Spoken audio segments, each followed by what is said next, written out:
nosotros estamos ahí, al borde de la roca esa de Acapulco, a punto de tirarnos al mar. Y aparece el gobierno militar, toma control y nacionaliza el petróleo y nos deja ahí paralizados. Desde el lado del corazón es esta película que ofrece una visión documental, testimonios e imágenes muy valiosas que ha dirigido Pancho Aranzengui, que se puede ver en estos días en la sala del Centro Cultural de la Universidad Católica. Pancho, es un trabajo largo, de años. Larguísimo en realidad, ¿no? O sea, el documental, yo empiezo a tener idea de hacer un documental más o menos a mediados del 70. En el año 80, y lo recuerdo muy bien ahora porque hace muy poco, revisando unos documentos, encontré un proyecto que había hecho en esos años, en ese año exactamente, para hacer un documental que era una suerte de historia de la izquierda peruana. Entonces el proyecto quedó ahí, ¿no? No conseguí fondos, no había manera de financiarlo, después por razones políticas, hablar sobre la izquierda se hizo muy complicado y quedó ahí, ¿no? En el año 2003 más o menos, me empiezo a plantear recuperar ese material que había registrado. En el año 2005 yo elaboro un proyecto y mucho más planteado en el sentido de la historia individual de los que habían participado en esos movimientos sociales y políticos, ¿no? Ya no era un documental tanto sobre los acontecimientos, claro, sino sobre los personajes. Claro. Ahora, en el documental hay dos claros acercamientos, ¿no? Te acercas al asunto a partir de, testimonios, ¿no? Testimonios de dirigentes políticos, pero también militantes de base, y registro de hechos, ¿no? Imágenes de archivo, que van desde prácticamente los años 60, comienzos de los años 60, ¿no es cierto? Luego el golpe de Estado, el golpe militar, Velasco, ¿no? Y lo que ocurre en los años 70, terminando con el paro del 77, ¿no? Este paro que fue absolutamente decisivo luego para el cambio, ¿no? Para el cambio de régimen, ¿no? La caída ya de la dictadura y el comienzo de la época democrática. ¿Cómo te agenciaste de todo esto, ¿no? ¿Cómo es que llegan a recibir ese material? Porque acá en el Perú no se conserva material documental, ¿no es cierto? Hay una carencia muy grande. En otros países vemos que tienen, cada periodo histórico tiene su propio archivo, ¿no? Por un lado están noticieros de la época. En esa época, en los años 60, 70, bueno, en realidad casi hasta fines del 80, casi todo se hacía en cine. Los noticieros eran película y la película se filmaba, se revelaba y se pasaba de negativo directamente a la televisión, o sea, al aire, ¿no? Estos negativos eran guardados en pequeños rollitos que lamentablemente en la mayoría de los casos los botaban después los canales, ¿no? Entonces iba con mi caja de leche Gloria, como yo digo, y simplemente los recogía. Claro. Yo recogía de todo. De hecho, no tengo mucho material tampoco, tengo una cantidad así considerable, pero no demasiada. Eso por un lado. Por otro lado, yo mismo empecé a filmar a partir de mediados del 70, en realidad un poco antes, ¿no? Yo pertenecía al Cineclub de la UNI desde el año 67. Y me acuerdo que con el arquitecto Manuel Chambi, ¿no? Y filmamos acontecimientos universitarios. Por ejemplo, yo recuerdo haber filmado con él, ¿no? Una marcha enorme que hubo en el año 67 para las rentas universitarias, que fue toda la Universidad de Ingeniería, completa, desde el portero hasta el rector. Filmaba las cosas importantes que ocurrían, o que yo consideraba importantes, ¿no?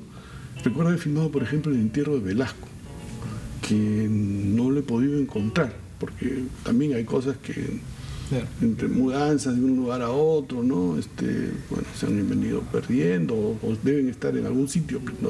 Y afortunadamente otros amigos cineastas filmaron cosas, filmaron también estos momentos históricos.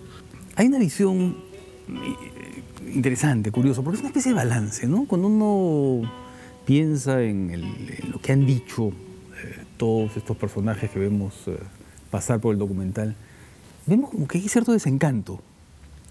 En cierta forma, sí. Es un balance desencantado. Van evaluando ciertas incomprensiones, ¿no?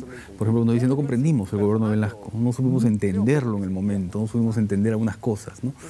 ¿Cómo ves tú eso? ¿Cómo ves tú eso? ¿Se trata de un balance y liquidación? ¿Es una película nostálgica? ¿Es la melancolía por una época que ya pasó?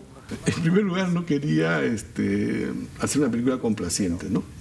O sea, yo creo de que cualquier reflexión sobre nuestro pasado histórico no tiene por qué ser complaciente, no debiera incluso ser complaciente. Entonces era un punto de partida, ¿no?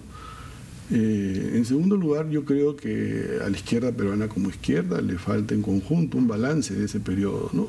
Bueno, en la segunda parte, incluso si la llego a terminar, que espero evidentemente hacerlo, ¿no? Soy un poco más duro. Creo de que era necesario ser, como se dice, autocrítico, ¿no? Palabra que la verdad no me gusta mucho, pero bueno.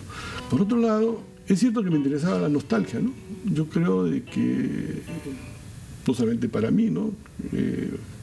Para muchos de mi generación fue uno de los periodos más interesantes de nuestras vidas, ¿no? O sea, yo siempre digo que en esa época el día tenía 48 horas, ¿no? Era impresionante la cantidad de cosas que hacíamos, ¿no? Todos, ¿no? No solamente los que estábamos en la izquierda, evidentemente, sino todo el mundo, ¿no? O sea, yo recuerdo, yo trabajaba en cine, hacía fotografía, escribía, bueno, y hacía miles de cosas más, y dormía apenas 5 horas diarias y lo hacía de lo más feliz y contento, ¿no? Y en los testimonios que he recogido, la mayoría de entrevistados tiene esa visión también, ¿no? Muchos hablan incluso, curiosamente, de la serie de televisión esta americana, Los Años Maravillosos, ¿no? Sí. Emplean el mismo, claro, además lo citan y lo emplean. Entonces, yo quería reflejar algo de esto, ¿no? Evidentemente. Nos habíamos amado tanto. Algo así, ¿no? De hecho, esa película es uno de mis referentes, ¿no? Que es una película de esa época, además, ¿no? Exacto. Se estrena en esa época. Exacto. Es uno de mis referentes para el documental, ¿no? Sendero Luminoso. Sendero Luminoso, claro, ya digamos, comienza a hacer sus acciones a partir del año 80, pero era una presencia en los años 70 claro. Muy fuerte, ¿no? Sí. Y era una presencia además que creaba contradicciones y que creaba, en fin, debates y polémicas. Sí. Eso no lo vemos, ¿lo vas a tratar después? Lo voy a tratar después, evidentemente, ciertamente, ¿no? O sea, no toqué el tema de Sendero porque, digamos, Sendero me abre una reflexión, bueno, en realidad Sendero, no solamente Sendero, ¿no? Pero es parte de una reflexión que tiene que ver con el poder, ¿no? Con la lucha por el poder. Entonces, abrir ese tema hubiera significado extender la película, ¿no? Lo cual evidentemente, digamos, era imposible. Bueno, no era imposible, digamos, era hacerla inconmensurable, ¿no? Algo inmensa ya, ¿no? ¿Qué pasa en el resto del Perú? Porque vemos como que es muy limeño, ¿no? Sí, vemos como que es muy limeño, es cierto, a pesar de que tengo un testimonio de un dirigente campesino del Cusco, ¿no? Tienes y tienes un trujillano, ¿no? Y tengo un trujillano también, exactamente, ¿no? Yo he grabado entrevistas y, bueno, materiales fuera de Lima. No conseguí meterlos en la estructura, porque, digamos, hay algo que uno quisiera. Porque yo partía además de algo, ¿no? Yo no quería hacer una historia lineal. O sea, no me interesaba hacer una documental tipo History Channel, por decirlo, pasó esto, ¿no? De manera lineal, rigurosa, además, exactamente. No me interesaba mucho más el testimonio personal, ¿no? Me gusta mucho esa idea y por eso incluso he puesto a los entrevistados directamente, ¿no? Había este tema regional, de las luchas regionales, que no entraba en la estructura que hicimos, ¿no? Tengo un material muy interesante que espero colocarlo en la segunda parte, que es el caso de Pucallpa, ¿no? En Pucallpa, en el año 78, ocurrió lo que se llamó el Pucallpazo, que fue un evento que permitió luego la creación del departamento de Ucayali. Yo recuerdo que yo en esa época yo trabajaba en la revista Mauta y fui a cubrir el paro, y eso me pareció muy interesante, ¿no? Estuve ahí 3 días, 4 días, y me marcó de alguna u otra forma como lucha regional. Entonces, ahora que estuve haciendo este documental, regresé a Pucallpa, tengo entrevistas muy interesantes, he encontrado un material muy interesante sobre el tema, y seguramente lo vamos a ver en la segunda parte. Yo espero, como una muestra de lo regional, Es cierto que va a ser una muestra probablemente, de repente por ahí quiero también abarcar un poco lo que es Piura y lo que es Arequipa, ampliarlo, digamos, ¿no? Ojalá, pero como te digo, todo esto depende de factores que a veces como que escapan de uno, ¿no? Los rostros hablabas, ¿no? De esa decisión de mostrar a los personajes hablando, mirando a un entrevistador, ¿no? Eres tú, porque se dirigen a ti además muchas veces, ¿no? ¿Te acuerdas? Te dicen, ¿no? ¿Te acuerdas tú de eso? Tú lo sabes mejor que yo, ¿no? Ese tipo de... Ahí está tu presencia, digamos. Esa decisión de los rostros, eso me parece interesante.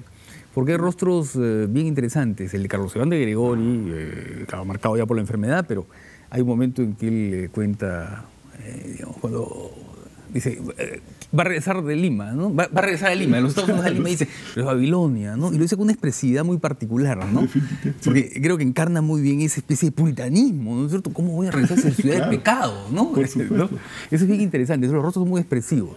Yo creo de que la vida política muchas veces invisibiliza a la gente, ¿no? O sea, el dirigente, sobre todo el dirigente, y mucho más el militante de base todavía, ¿no? El dirigente muchas veces es una suerte como de ícono en el cual digamos, el público o el oyente o lo que sea, ¿no? Como que no lo ve, lo escucha, pero desconoce sus rasgos personales. Claro, ahora con la televisión todo esto ha cambiado mucho, ¿no? No conocemos la intimidad de los personajes, además, ¿no? Como que no nos acercamos verdaderamente a la persona. Hay una barrera, evidentemente, por razones de la función que cumple, que lo distancia. Entonces a mí me interesaba más bien lo contrario, me interesaba acercarlos a la gente, ¿no? Que la gente los conozca, ¿no? Los trate de ver en su real dimensión. Yo partía además de que a la gente le entrevisté donde ellos querían y en las circunstancias que ellos querían. O sea, claro. A nadie le he dicho, mira, yo quiero que sea aquí o allá, no. No los has descontextualizado, digamos, los has puesto en el medio que ellos... Así es, ¿no? Si tu casa es el mejor lugar, será en tu casa, si es tu taller, si es en la calle, así, ¿no? O sea, no ha habido en ese sentido ningún tipo de imposición mía, ¿no? De acuerdo. Bueno, Pancho, entonces hay que invitar a que la gente vaya, ¿no es cierto?, al Centro Cultural de la Católica. El documental está en el Centro Cultural de la Católica en estos días, estará hasta Navidad. Y con suerte, como creo que va a ser, va a seguir el próximo año también probablemente, ¿no? Ah, bueno, también. Sí, así es. Muchas gracias, Pancho. Muchas gracias a ti, Ricardo.